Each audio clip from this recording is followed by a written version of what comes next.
Broadcasting from Manhattan Beach and the World Wide Web, you're listening to CHSR, HealthyLife.net.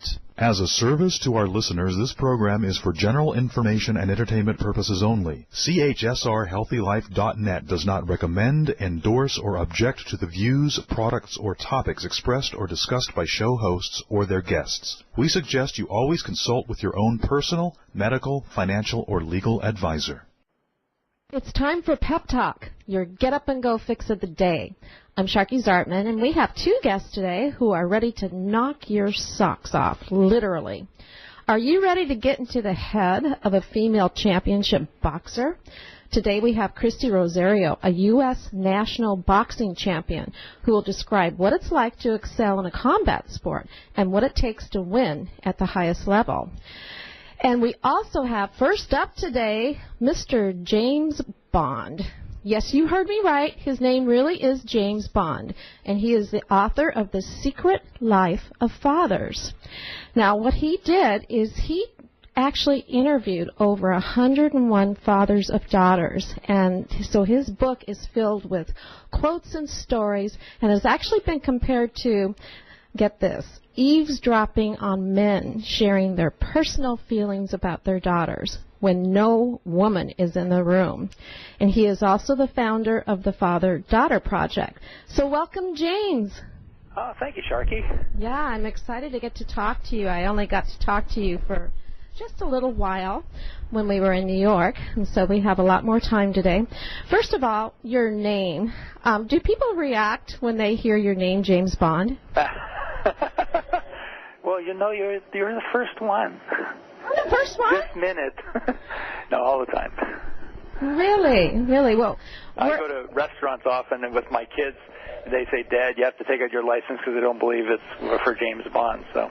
Yeah. Well, we're huge James Bond fans in my family, especially my dad. All right. So let's talk about where you got the idea for your book on fathers of daughters. Okay, so I'm a father of a son and 3 daughters, and my daughters are in their 20s. And I heard the story of a mean prank that my son and my oldest daughter did on my middle daughter, Lauren, when she was 6, when she was really young. And it was really, my oldest daughter says, you have to tell people this, we're not mean people, okay? But our home butted up against the baseball field, and it was dusk, and the lights were coming in from the baseball field because it was filled with all these young boys playing a Little League game. And so my son and my oldest daughter called into Lauren and said, Lauren, they had the fence open just a crack watching the baseball game, and they said, Lauren, come on, you've got to see this. And she said, no. And they said, yeah, come on, you've got to see this. She said, no, I just took a shower. They said, don't worry, it'll just take a second, you've got to see this.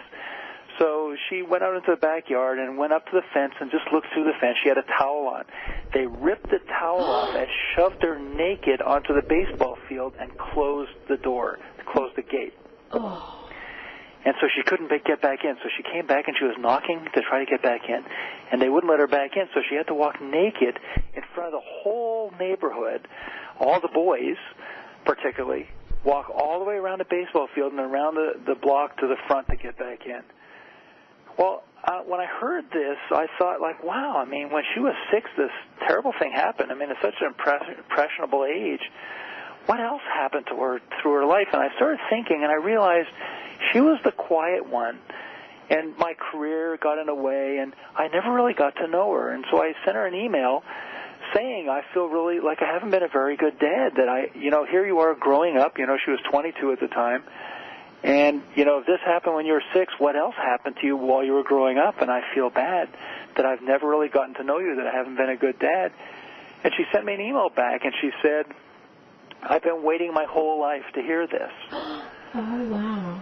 And so after I pick myself up off the floor, I'm at work and I'm crying, and people are saying, like, are you okay, Zoe? Yeah, it's just an email from my daughter. It's fine. But I realized, I thought we had a really good relationship, but that was in my mind. In her mind, we had no relationship. And when I thought about it, I realized, I was deluding myself. She was quiet, and so because of that, she'd grown up, and I never even got to know her. So I wondered if I ran a behavior management company for 13 years and working with Fortune 500 companies. So I'm supposed to be like this big shot that knows all about, human relations and everything. And here I am discovering that I'm clueless about my own relationship with my daughter. And so I started asking other dads about their relationships with their daughters, fathers of daughters, and then we started advertising. I mean, not paid, but just, men's groups and things like that on the Internet and other places, if they'd be willing to be interviewed about their relationship with their daughter. Mostly so I could figure out, I didn't know I was going to write a book. I just wanted to figure out how I could be a better dad. But because of my behavioral management background, I asked questions that guys don't normally talk about, and I was able to get really in-depth answers that helped me. But when people started reading and listening to the interviews and then reading, because we turn them into transcripts, they said, you got to turn this into a book. This is like deep, heavy stuff. Yeah. And it was really powerful for me, too. So that became The Secret Life of Fathers. Okay. Well, from doing all these interviews, you must have, like you said, learned a lot. What's the biggest lesson you learned? That dads want a better relationship with their daughter. Not every dad, because I would say of all the dads I talk to, a few of them, really a handful of them, over 100 of them, have really great relationships and satisfying, and they interact and they communicate and everything else. But for most dads, and as I heard them, I heard myself. I started to understand myself in this. And I'm a pretty good fly on the wall, so I think guys were comfortable talking about this. But most dads just, like one dad when he started talking about this, he said, I have a basic fear of women. I never thought of it before, he said, but now that you're asking me the question, I realize I have a basic fear of women. He said, it's the rules of engagement. With a guy, I know the rules of engagement, how we interact and everything else. But with a girl, including my daughter, I mean, she could cry out of the blue. I mean, that's not fair. How do you, if I'm having a debate with her and suddenly she starts crying, I mean, she has all these tools. She looks at me and starts talking about feelings and emotions, and, I'm not always comfortable talking about feelings and emotions. And so the rules of, as they said that, so I met you initially in New York. Well, when I was getting ready to go to New York, two of my daughters said, "Oh, Dad, well, you dress terribly. We have to dress you. We have to go to the store and get some clothes so you can dress properly." And so I said, "Okay, great, And then I said to my wife, "Okay, so let's go." And she said, "No, you're on your own, just the two of them." And I got a panic attack. And I thought, I've never actually gone with the two of them where they're actually going to dress me. I mean, what if I don't like what they wear? I don't want to hurt their feelings, and they're pretty tough. So if they're opinionated and all this stuff, it turned out to be one of the most incredible times I've had with them. But I was just amazed that here was this moment where I had a moment of real panic. It was just, like, where does that come from? And so to me, one of the greatest observations about myself through them, the dads that I interviewed, was that, a lot of guys have discomfort, that they often will reach out to their daughter, and it's like the more they reach out, the more they seem to push her away instead of bring her closer. Right. That is so insightful. I can just imagine your two daughters dressing you. Yeah, really. It's like a blue suit. Okay, brown shoes. Do brown shoes go with it? Oh, yeah, Dad, absolutely. So really? Yeah, that's the style we're going to get with it, Well, I thought you looked nice. Well, thanks. They did a good job. Yeah, well, they dressed me, so. All right. I have another question. You say that the relationships between fathers and daughters have a deeper influence than most people realize. Mm-hmm. Why? Dads, I never thought of this before I got involved with the Father-Daughter Project, but as a father, the father is the first man in a woman's life. Yes. And it's like, the first time you smell chocolate, the first time, it embeds in the brain. And so the first man if I'm, watching the Miss America pageant and I'm going like, whoa, look at the, boobs on that girl and everything. I mean, she's getting an impression of what guys are like. Yeah. I always laugh when I think of this. You ever hear parents sometimes, when they say to their kids, you wait till I get you home. It's like, what do you do when they get home? It's like, that's scary. I mean, it's just obviously just an expression they say to try to get kids to do stuff. But when the door closes, they get to hear what I'm saying when I'm not with other people, when I have, like, my hair down, basically, behind the door. And so they get to learn what guys are really like. And so many of the, so I have this lady who's Maggie, who's a copywriter, and women will often get a misunderstanding of what men are like by looking at their dad, because we forget that we're only looking at part of it, because guys have a harder time communicating emotion, okay?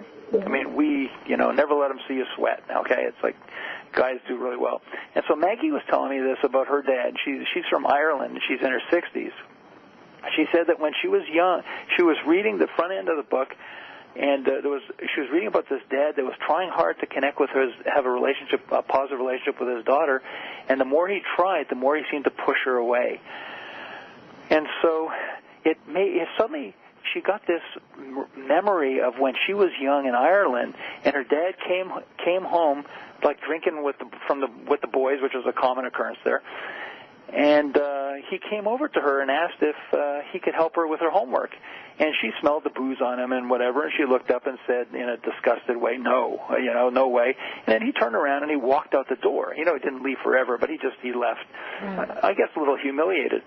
And so she said, I always thought of my dad as a cold fish, that he never cared about me, never loved me. But after I read that and started thinking of my dad, I started thinking, I bet my dad was trying to show me he loves me in the only way he knows how. And I misinterpreted it. And so there were several other times, she said, I started thinking of, like, when my dad reached out to try to connect with me, and I just would kind of, humiliate him almost. And she said, I bet it wasn't that he was cold. I bet he was just afraid of me. He was afraid that I would humiliate him. And because of that, even though he tried in a kind of a feeble way to reach out to me, he didn't. And she said, I think I lived my whole life. My dad died, she said, about 10 years ago. And I wish I could talk to him now about this, because I bet he did love me. He did try to reach out in the only way he knew how, and I misinterpreted it. She also said, and, I've never really had a close relationship with a man throughout my life, and I never thought about it until until we were chatting. And she said, I can see right now a lot of this had to do with my relationship with my dad, my misinterpretation of my relationship with my dad. To me, it was like, whoa, that's heavy. I didn't know. That is heavy. That is heavy. Wow. I need to ask you a question. I know you have 3 daughters.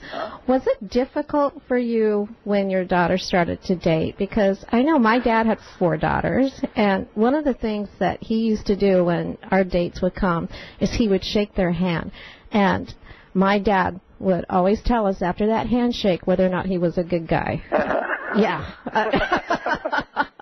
So, what did you have any problems when your daughter started to date? I mean, was that hard for you? Yes. Let me say that. Yes. No one's good enough for them, right? Yeah. So I had this one guy said this, and I related so well to this. He said, so when my daughter started dating, I was trying to figure out, do I want to be the tough dad that scares the heck out of the guys, so when they come up to the door, they aren't going to do anything. So, and as he said that, I went, yes, me too. I remember. Yeah. But so we get this. Guys screw up 2 ways. We talk or we don't talk. Okay, when we open our mouths, we screw up, and then we're quiet, we screw up. But with a relationship with a baby, with our daughters especially, because they're so, they'll have eye contact with you much more than sons will, and they're more, they talk about feelings and things like that. Well, so I'm holding my oldest daughter, and I can't say anything wrong. I look at her and I go, you look just like Winston Churchill. And my wife says, don't say that. And I go, well, she doesn't know what I'm saying. She just knows that I love her, you know. But we have this nonverbal relationship, so we can't screw it up. And then she starts talking, but we're kind of learning how to interact with her as she's learning how to talk. But we started with a nonverbal relationship, and so that's why it's so easy.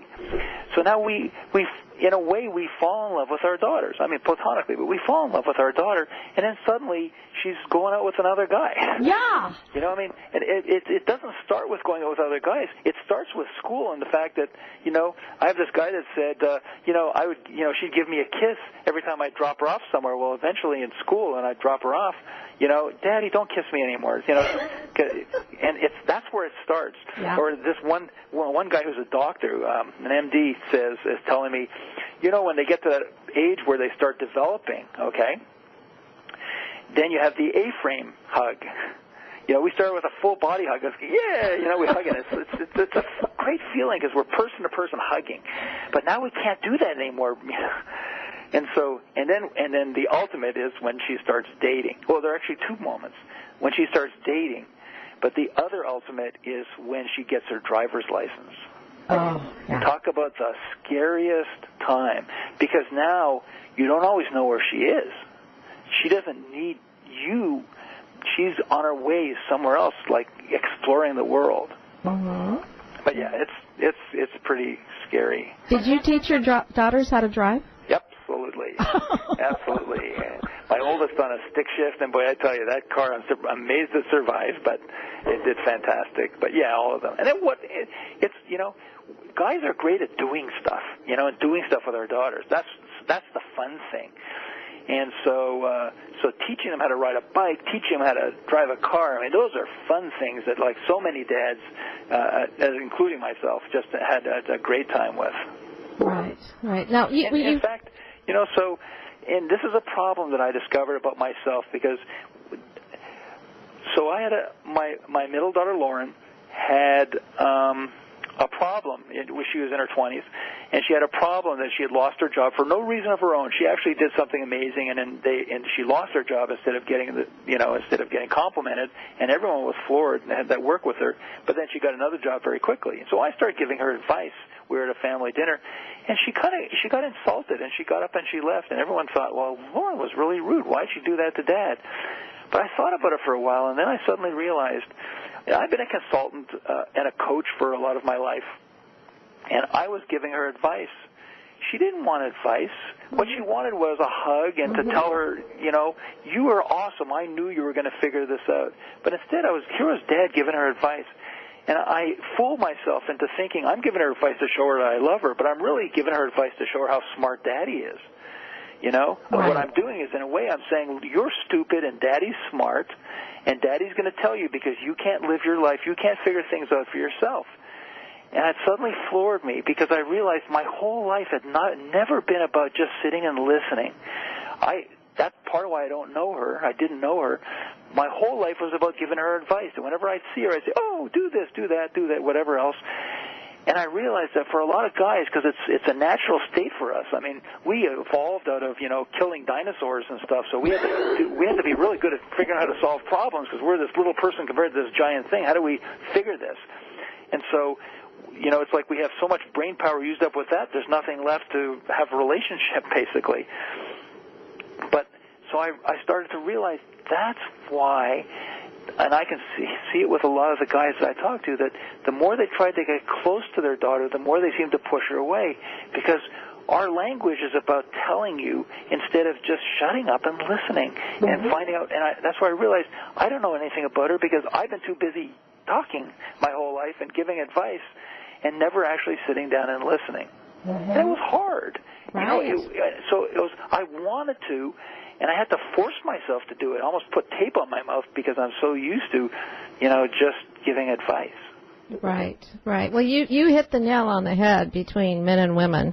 Men tend to be Mr. Fix-Its, okay, autonomous, whereas women, you want to share feelings. I mean, that's the way they get close to people. So that, especially daughters when they're going through, their teenage years. I mean, they don't need advice from anybody. They just want support. And so that's a huge eye-opening, for you and for probably all other fathers. Yep. So I'm glad you discovered it. But the biggest discovery for me is I'm not alone. Yeah, no, you definitely are not alone. And so we are just about out of time. Where can we find your book, and what's your website?